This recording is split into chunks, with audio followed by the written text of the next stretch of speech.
Bali babiyahe tayo. Sambales to Cavite. So ayun mga dala ko guys. Ang dami. Ayun pa. Saan makarating ka na maayos doon guys. Agad.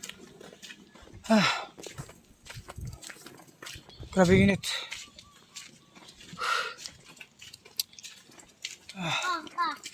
Magpayong ka. Ikaw na lang. So ayun guys, malapit kami sa sakayan. Grabe yung mga tricycle dito, 50 maningil. Lapit lang. Pagod. Ano yung bilisan natin? Hapon na. Ay dialysis pa bukas.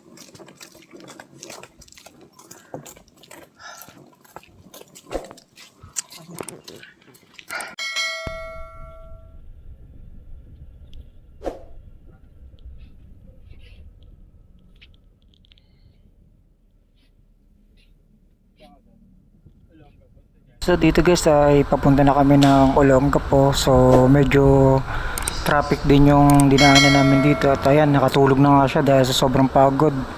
At sobrang ingay niya dito sa bus. So ayan guys, sana ingat lang pagdating. So pagdating nga namin sa Olongapo guys, ayan, pinakain ko muna siya dahil nakaramdam na rin siya ng gutom. So kamain siya ng kumain sabi ko. At malayo pa nga yung pupuntahan namin kaya kailangan niya kumain ng kumain. Kaya in-enjoy niya talaga yung pagkain.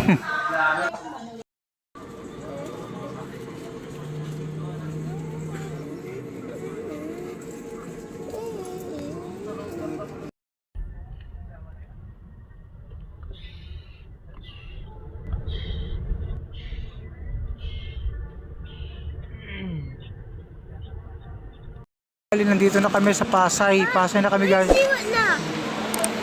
Pasiwa na siya. Huwag ka. Opo. Pasiwa na siya. Sira na? Po. So pagkatapos nga namin bumaba guys, ayun guys, dadalhin ko tayo sa sakay ng Cavite. Siyempre, mahirapan na naman tayo dahil malayo pa. Sakay ng Bacoor, Cavite. So ayan, mahaba-haba pa yung pila. So pero malaga, malapit-lapit na tayo. So ayan, tsaga-tsaga lang sa pila. Ano po, malapit na tayo. Ang tagaw. So yun guys, bali nandito na tayo sa Bacoor, Cavite. So dito ay susunduin kami o kami na lang pupunta doon guys. So waiting na lang kami dito ng sidecar papunta doon sa bahay na tinitira ng ating anak. So ayan, sana ayan, ligtas kami makauwi and ayan. At maraming salamat syempre sa kay Lord. Okay, napakabait ka dito nak ha? Opo, hindi ka rin maasikaso ni Papa kasi may dialysis. So mahirap pagsabayan yung dialysis na pati pagbabantay.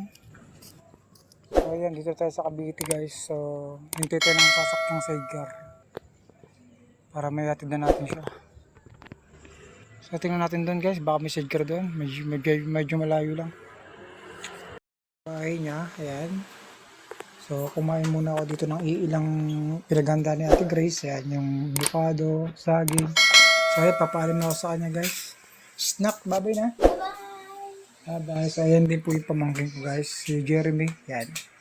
So ayan guys, maraming salamat guys. At pabalik na tayo ng Sambales. So ingat lang sa pag-uwi natin. Ayan, maraming salamat po sa mga nag-watching and God bless po sa inyo. Dito sa lugar na kung saan hinatid ko yung anak ko guys, ayan. Ito yung lugar na ginagalawan niya compare dun sa lugar na ginagalawan niya dun sa amin. Kasi dun sa lugar na ginagalawan niya dun sa amin is puro mga puno. Kita nyo naman dun sa mga nauna kong video guys. Puro puno, puro mangga, ayan. Ngayon yung pagkaiwan ko sa kanya ngayon, medyo masakit pa rin sa akin syempre. Mahirap nang umiyak ako. So ayun, masakit pa rin sa akin syempre. It's hard to know. Syempre anak mo yun. Dahil sa sakit na to, ito yung pumipigil para bawasan yung oras niya, bonding nyo, or magampanan mo yung pagpa-ama mo sa kanya. Mahirap guys kapag nagkasakit ka ng ganito. Halos babawasan yung oras mo. So ito yung ginagalawan niya guys na lugar. So kung dito kung mapapansin nyo, halos kukunti nga lang yung mga bata. At iilan nga lang yung iilan lang yung mapupuntahan niya. So compare sa amin na ano, tawag dito, may ginagalawan siyang mga mga puno. Umaakit nga rin sa puno tapos pupunta sa sapa. Ay. So ayan, babalik tayo ng Zambales. Laki rin pinagbago ng Cavite. So babalik tayo ng Zambales.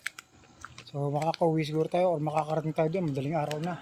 Dahil ang oras dito is alas 8 na ng, ay alas 9. So alas 9 na ng gabi pala. So makaka-uwi tayo doon ng sigurado mga alas 3 na madaling araw.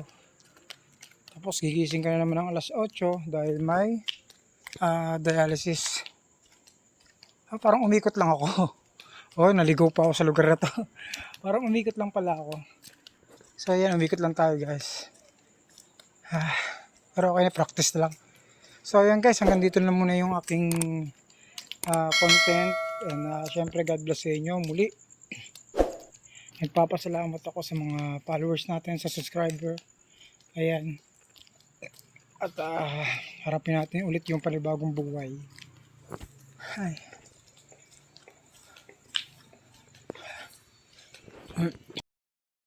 Nakauwi rin tayo guys. Ayan. So nandito na tayo ngayon sa Zambales. Ayan, galing ako ng Cavite kanina. So ayan guys. So papasok na tayo dito sa kalsadang madilim. So ayan, ulit. Maraming salamat nga pala sa mga sumubaybay sa akin ngayon. Ngayong araw na to dun sa paghatid ko sa aking anak kung saan syempre kailangan kong ihatid guys gawa ng hindi ko kayang pagsabayin yung pagdadialysis ko. Lalo na yung pang araw-araw na pagkuha ko ng gamot. At hindi ko naman pwedeng araw-araw isama yung mga anak ko sa pagkuha ng gamot, sa pupunta ko sa dialysis. Sobrang hassle guys. Alam mo yun guys, yung awang-awa ako sa anak ko na kailangan priority ko na bilang ama na subaybayan yung paglaki ng anak ko, pero hindi ko magawa guys dahil sa kondisyon kong ganito guys. Ang hirap. Kaya minsan napapaisip ka na lang talaga na susuko ka na lang ba. Pero bakas na bakas talaga sa mata ko guys, lalo na sa kilos ko. Yung lungkot ng pagkawala sa akin ng anak ko guys. Matutusin guys, hindi ko na binidyohan guys yung paghiwalay namin, pero talagang awang-awa ako sa anak ko, awang-awa ako sa sarili ko kung bakit naging ganun yung sitwasyon namin. So ayun guys, hanggang dito na lang muna tayo guys. Ayan, at papahinga muna ako dahil mamayang ang oras natin ngayon ay alas 5 na. So alas 9 ng umaga kailangan kong umalis dahil may session na naman ako ngayong dialysis. So ganun kahirap guys, kaya ang hirap hatiin ng oras para sa anak at para sa dialysis session. Kaya sabi ko nga sa inyo guys, ingatan nyo yung kidney nyo guys. Yan, napakahirap talaga. So hanggang dito lang tayo guys. Yan, God bless you guys. Uli.